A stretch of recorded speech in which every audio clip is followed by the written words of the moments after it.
Welcome to the African Utility Week studio. I am Denise from ngerati.com, and we have in our studio today Mr. Charles Siwawa. Thank you very much for joining us. He is the CEO of the Botswana Chamber of Mines. Very interesting subject. Would you like to tell us how the conference is going so far for you and how the presentation went? I think the conference is going very well. Yeah. There's a lot of subjects and topics that are coming through that are very instrumental and relevant to the mining industry in terms of the provision of power, issues around water, and all those kind of issues. I think they are becoming quite important for the mining industry to tackle those at the moment. Yeah. So I think very relevant in terms of the topics under discussion this week, and I think it's really a conference that I would like to see happening very regularly. Yes. Sure. There seems to be a growing need for the mining industry to become more power independent due to perhaps unreliable sources of power from the grid. Would you like to expand on that subject? Yes, I think there's a whole host of issues that contribute to mining houses wanting to become independent. Yeah. The first one, of course, is that mines are, by definition, not necessarily located close to the source grid, to the grid and so forth. So you'll find that where they are, the grid perhaps is unstable first, and secondly, the mining operations themselves require constant power. Any surge in power or any dip in power is a problem to the mining industry. So they need power that is constantly and reliably available at all times, 100%. So that's the reason why most of the mines are choosing to become independent. Also, some of the mines are remotely located and there is no grid. And if there's no grid, you can't stop production simply because there's no grid. So you then have to operate your own microgrid, so to say, in order to develop this power. In other instances, it's an issue of costs.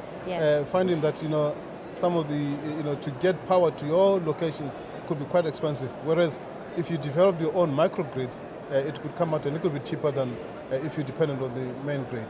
So those are really some of the issues that we see. What is the percentage, with regards to mines, wanting to create microgrids for themselves? Is it quite a large percentage? No, I think it's not such large at the moment, but I think the need is there. As and when the national power supplier is becoming less, not less efficient, but unable to deliver power to certain areas, then of course the desire to produce minerals for these companies supersedes the availability of these grids. So they will then go ahead and create their own power grids to continue supplying the power. And what challenges are they up against by going more for energy independence? What challenges are they facing other than finance, of course, I'm sure? Yes. There's a couple of challenges that you will see. Firstly, there's the issue of capital expenditure. Because when you are operating a mine, your focus, your expertise area is that of becoming a mining operator and not a utility supplier. So that is the first challenge. So you're going to have to, other than looking for capital to open your mine, you've got to look for capital to supply you with power. So that's the first. So it affects your cash flow in that respect. So that is the first challenge. Secondly, like I say, your expertise really lies with mining operation and not supplying or utilities like power. So that you find that you're out of depth in those. You need to find a third party. You need to find a vendor to assist you. Surely a project manager to guide you. And with that, of course, we know that once you have a middleman, you have added costs. So at the end of the day, you find that just a vicious circle of expenses. It's a vicious circle, of expenses. And then, of course, if you are choosing to supply your power using diesel as an example, diesel fuel, you find that as the price fluctuates, you find yourself in problems in terms of escalating costs.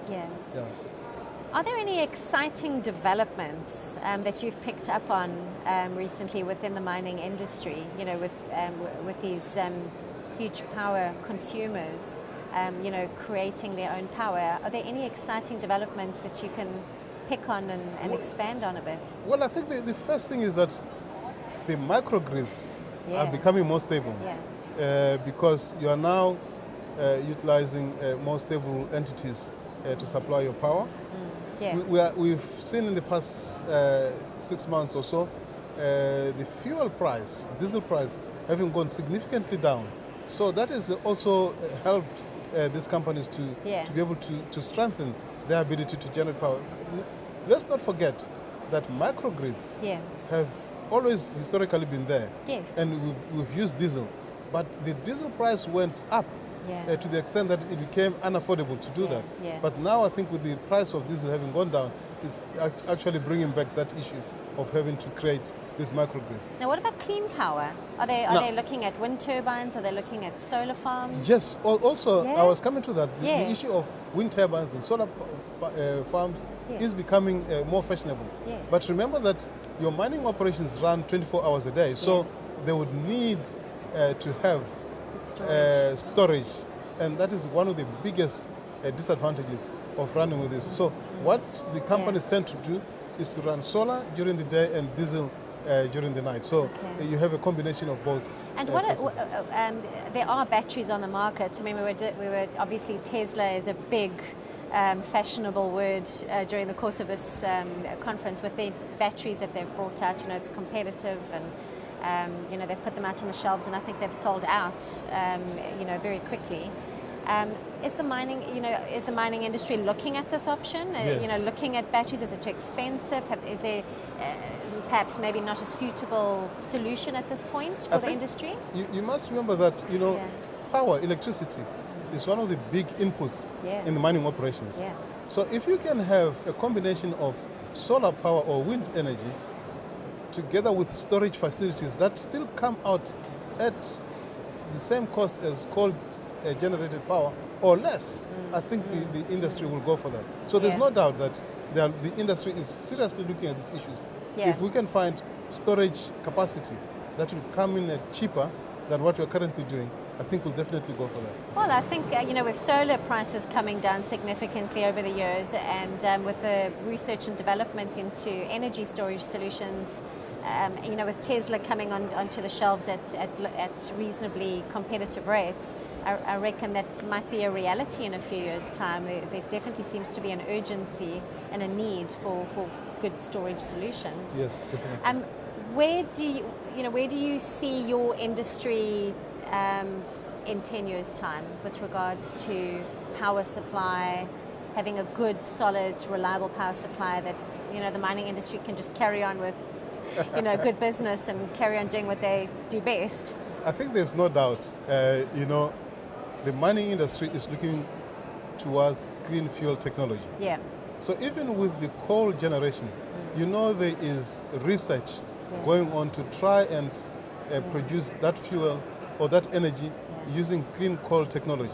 Yeah. So even with the solar energy and wind energy and so forth, if the battery systems are available, and I've seen presentations, and not only that, realities, that the cost of producing solar panels is going down by the day. So there will come a situation where the cost of producing this is much lower than the cost of producing power using coal, for instance. Yeah. So in future, I see the mining industry moving a lot more towards clean coal or clean fuel technology than the current production methods. It sounds like the Chamber of Mines is certainly, you know, on the road to, you know, you know what you're wanting, you know that you need reliable sources of power.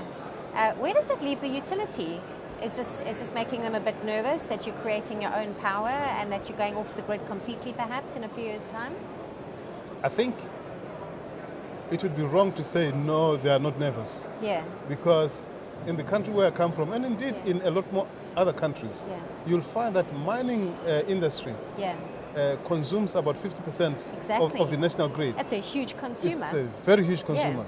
So if you are looking at alternatives, obviously to send a fugitive. But I think what is important is for the national utility provider to also change them, because there's nothing to say that they cannot ride on the bandwagon and also produce power using solar energy. So they can become still the utility of choice or utility provider of choice. So I think, yes, they should be trying to move away from the traditional methods of generating power more towards the clean technologies of producing power. Are they doing that? Do you foresee them doing that, changing their vision? Because in a business, if you don't change your strategy, you're bound to fall. So they would have to change their strategy and move more towards clean energy generation. Exactly, and I mean we've seen that now with the changing of business models in Europe. Some of them just weren't fast enough. Yes. They had to change their business models, change their strategies altogether to be able to keep up with this competitive industry. And some of them just haven't done it and have lost major opportunities. So do you think if you had a message for utilities, what would you tell them? I think the message is here that the world around is talking about the environment, is talking about climate change. So the utility provider has got to move on with the times. You hear a lot of pressure now in terms of trying to change the way we produce energy. And I think they've got to change with that. Look, if they're going to continue, because let's not forget about it, there's been huge investment into the coal-generated power stations. So they're going to try and move on and try to clean the coal before it's burned, or after it has been burned. You clean the atmosphere. And also, they're going to try also to move to your solar energy, to your wind energy, so that you can move on with the times. Absolutely. And I bet you in another 10, 15 years' time, the community, the society, will not be happy with dirty fuels and stuff like that. So they will also be putting pressure on the utility provider to be able to change and make sure that the power that they give to the society and to the community is from clean coal. And your final word to the mining industry, what is your suggestion or your advice to them? I think the mining... Throughout Africa. Throughout Africa? Yeah, what do you suggest to them? I would say that, microgrids will play an important role in the provision of power in the future. And that, these microgrids have got to come from clean energy production. So, and I think that is where we should be going as a region, as a continent. And I must also add that, we know that the access to electricity in SADC has got the lowest accessibility to power in the region. I think we're talking about 34%, whereas in West Africa we're talking about 46 or thereabouts. So what we need to do is to be able to utilize these microgrids with clean energy production to be able to have electricity accessible to all the regions in SADC and to all the population and the whole society within SADC. So I think there is scope for us to be able to move on this microgrids. Well, certainly a forward-thinking industry. I'm highly impressed and very excited to see what happens in the next few years. And I hope that the utilities certainly do see the opportunities that are on offer to them and work closely with your industry. And I'm sure they will. Yeah, sure. Thank you so much for your time. I trust that the rest of the last day will be of great interest to you and that you'll enjoy it. But thank you very much for joining us in the studio. And thank you to our viewers for joining us. I hope you enjoyed the interview. I certainly did. And you'll see on our website we do have a number of studio interviews that you can click on and have a look at. Thank you.